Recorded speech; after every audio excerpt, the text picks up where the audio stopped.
There was once upon a time a queen so very old that all her teeth out and all her hair had fallen off.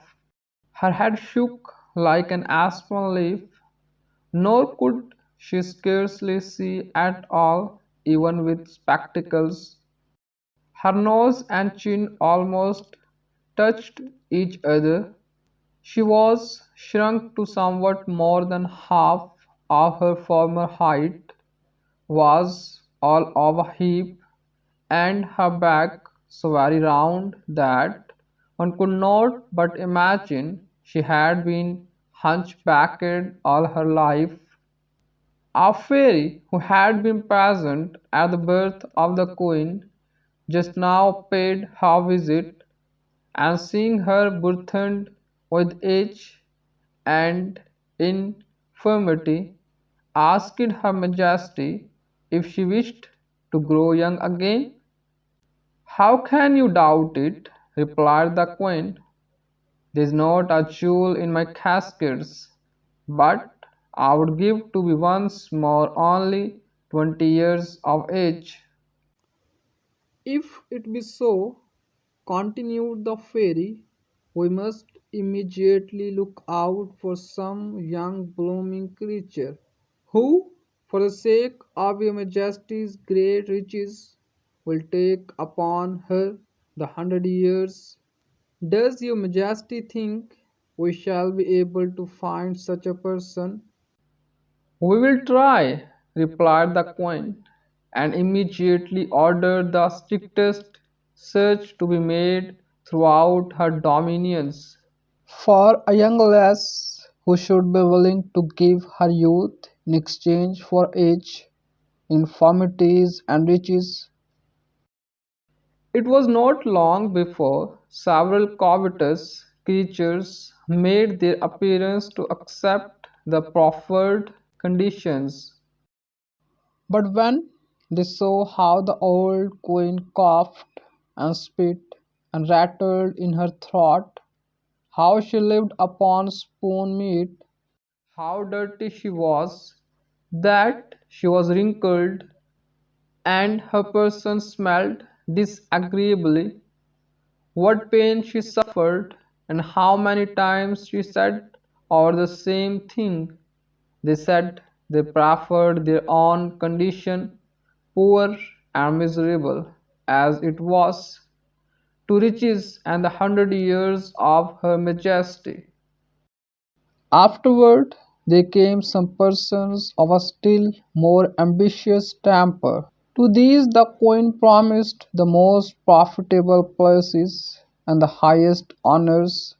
At first they were extremely willing, but when they had stayed a short time with her Majesty, they shook their heads as they left the room, saying, "Of what use would all the queen possesses be to us, since, being so very hideous and disgusting, we could not venture to show ourselves to anyone." At length a young lass from a country village presented herself. She was extremely beautiful, and declared herself willing to accept of the crown in exchange for her youth. Her name was Peronella.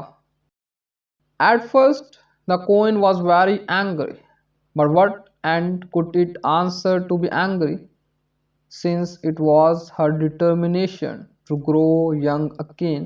She proposed to Peronella to divide the kingdom with her. "You shall have one half, and I the other," said she. "This surely is enough for you, who are but a poor country girl." "No," replied Peronella, "this will by no means satisfy me. I will have the whole, or let me be still a country girl with my blooming complexion and my briskness.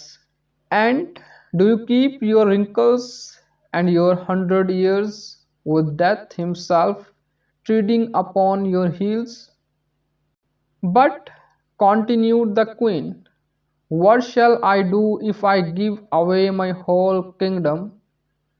Do, said Peronella. Your Majesty will laugh, dance, and sing as I do. And so saying, she laughed, danced, and sung before her. The queen, who could do nothing like this, asked Peronella how she would amuse herself if she were in her place, a stranger as she was to the infirmities of age. I really cannot be quite sure what I would do, answered Peronella, but I have a great mind to try the experiment, since everyone says it is so fine a thing to be a queen. While the queen and Peronella were thus making their agreement, the fairy herself entered the room and said to the country lass, "Are you willing to make the trial? How you should like to be a queen, extremely rich and 100 years old." "I have no objection, Peronella. In a single instant her skin is all over wrinkles, her hair turns grey, she becomes peevish and ill-natured. Her head shakes, her teeth drop out, she is already 100 years old." The fairy next opened a little box, and a numerous crowd of officers and courtiers, all richly dressed, came out of it, who immediately rose to their full stature, and all paid 1,000 compliments to the new queen. A sumptuous repast is set before her, but she has not the least appetite. She cannot chew, she knows not what to say or how to behave, and is quite ashamed at the figure she makes. She coughs till she is almost dead, she drivels, and a drop hangs at her nose, which she has not strength to wipe away. She sees herself in the looking glass and perceives she is as ugly and deformed as an old grandam ape. In the meanwhile the real queen stood in a corner, smiling all the time to see how fresh and comely she was grown, what beautiful hair she had, and how her teeth were become white and firm. Her complexion was fair and rosy, and she could skip about as nimbly as a deer.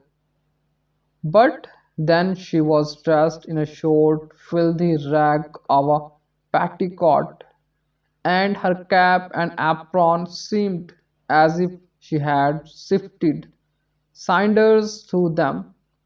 She scarcely dared to move in such clothes as these, to which she had never been accustomed, and the guards, who never suffered such dirty, ragged-looking people within the palace gates, pushed her about with the greatest rudeness. Peronella, who all the time was looking on, now said to her, "I see it is quite dreadful to you not to be a queen, and it is still more so to me to be one. Pray take your crown again, and give me my ragged petticoat." The change was immediately made. The queen grew old again, and Peronella as young and blooming as she had been before. Scarcely was the change complete, than each began to repent of what she had done, and would have tried a little longer, but it was now too late. The fairy condemned them for ever after to remain in their own conditions. The queen cried all day long, if her finger did but ache, saying, "Alas, if I were now but Peronella, I should it is true, sleep in a poor cottage, and live on potatoes, but I should dance with the shepherds under a shady elm to the soft sounds of the flute. Our service is a bed of down to me, since it procures me neither sleep nor ease, or so many attendants, since they cannot change my unhappy condition. Thus the queen's fretfulness increased the pain she suffered, nor could the 12 physicians who constantly attended her be of the least service. In short, she died about 2 months after. Peronella was dancing with her companions on the fresh grass by the side of a transparent stream when the first news of the queen's death reached her. So she said to her companions, "How fortunate I was in preferring my own humble lot to that of a kingdom." Soon after, the fairy came again to visit Peronella and gave her the choice of 3 husbands. The first was old, peevish, disagreeable, jealous, and cruel, but at the same time rich, powerful, and a man of high distinction, who would never suffer her by day or night to be, for a single moment, out of his sight. The second was handsome, mild, amiable.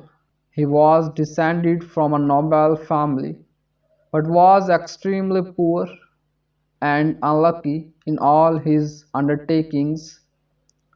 The third, like herself, was of poor extraction and a shepherd, but neither handsome nor ugly.